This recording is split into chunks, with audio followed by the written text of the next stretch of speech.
So good morning, guys. What we're going to be doing today is we're breaking down Pismo tenderloin. So this is a beef tenderloin, and we're going to be breaking it down into a couple steaks and then using that in class. So what we want to do is we want to, of course, remove it from the package.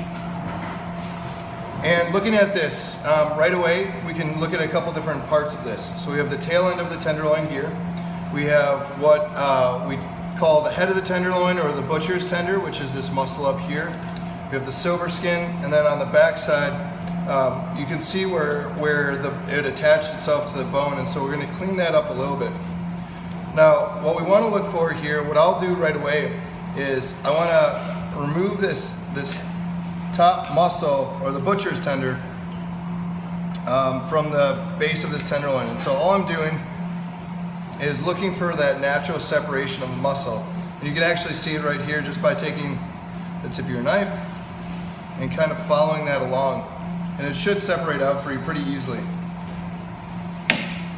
Now, one of the things I look for here is, could I have cut these straight across into steaks? Sure, but it would have given it a really odd looking steak, especially when we're trying to sell beef tenderloin.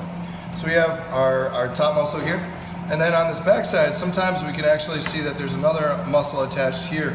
And that actually has quite a few tendons and silver skin in it, so we're going to remove that. Now, what you can do is you can come back, and you actually can see this here. This was never going to cook out. You can come back and clean this up, and it works great for tips. It works great for if you had like a mixed grill or something like that, to use this, because that's 100% usable meat right there. This just you can save for stock or something. So the next thing we want to do is we want to remove this silver skin. And so to do that, you want to get your knife up under the silver skin and kind of walk it down towards where that head used to be. And you want to remove as much of that silver skin as possible.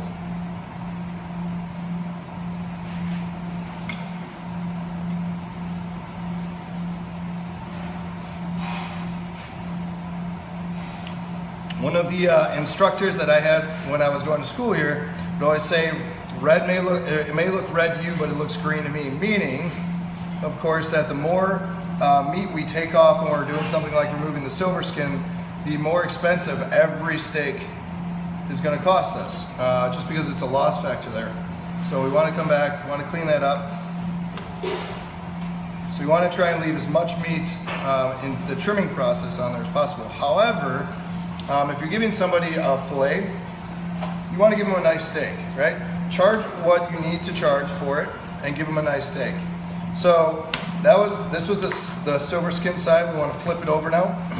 And what I look for is, if I have some of these chunks of meat kind of that are detaching on the back, usually what I'll do is I'll just take my knife and clean this up. And why I do that, again, is because that flap of meat, when I go to cut my steaks, is going to be a separate piece of that steak, and so it's never going to temp out the way the rest of the steak would.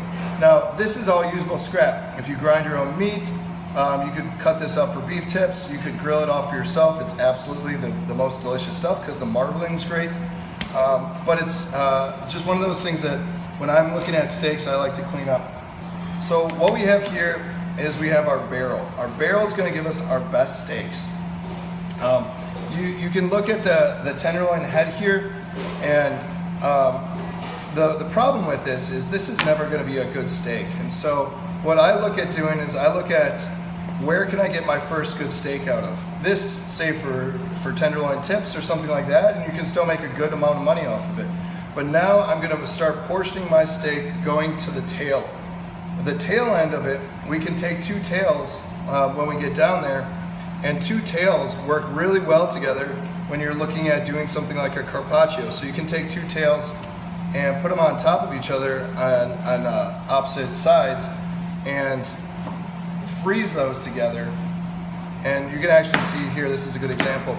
So there's a little bit of that muscle that was still hanging on. So what we can do, you could take twine and tie it so it's a solid steak. Otherwise, just looking at this, the problem with that is it's going to be really hard to cook this as one. So maybe what we'll do later on is we'll come back and we'll tie that.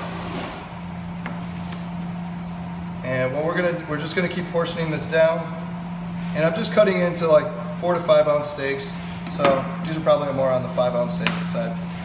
Once we get to this tail, now this is actually a nice tail, so I can probably keep going with it. And this, again, we can save for tenderloin scraps. Now, if I had 2 longer tails like this, what I can do, and we'll just use this as an example, is I can take one tail and a second tail, and I can combine them like that, roll it in plastic wrap and freeze it, and now take this to the meat slicer, slice it real thin, and I can use that for carpaccio. It's a great use of the tenderloin tails or scraps. So looking then lastly at this tenderloin head cut that we have, one thing I like to look at this is you have the silver skin on 2 sides. So you have silver skin here, and then when we flip it over, usually there's a silver skin on this back side. And so we want to make sure we get rid of that silver skin. It's just going to make for a tougher steak. Now, what's difficult about these head cuts is they cook. They're going to feel slightly more tight as they cook as compared to your barrel. The muscle itself isn't quite as tender as the barrel cuts, and so that's one of the reasons too why I don't like just cross-cutting and using those as a full steak. So I'm just cleaning this up. And then what I can look at here is I can still get 2 steaks out of this, right?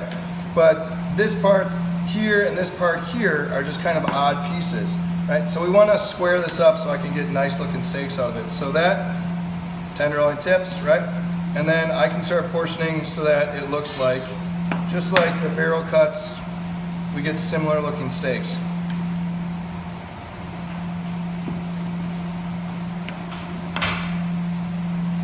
Tie that. Like I said, these the muscle structure on this is a little bit different from our barrel. It's not quite as tender, and temping it, you really have to feel the sides of it when we go to sear it later. So it's a good steak. It's just you have to know the difference between what you're grabbing and how it's cooking itself out. So that is the basics of slicing or cleaning a tenderloin for steaks. Again, this is what I would come back and then use for tenderloin tips. If you want to do something like marsala pasta, that would work really great for. But make sure you get your money out of it. Again, this is tenderloin, and so we can advertise it as tenderloin, right? That's it.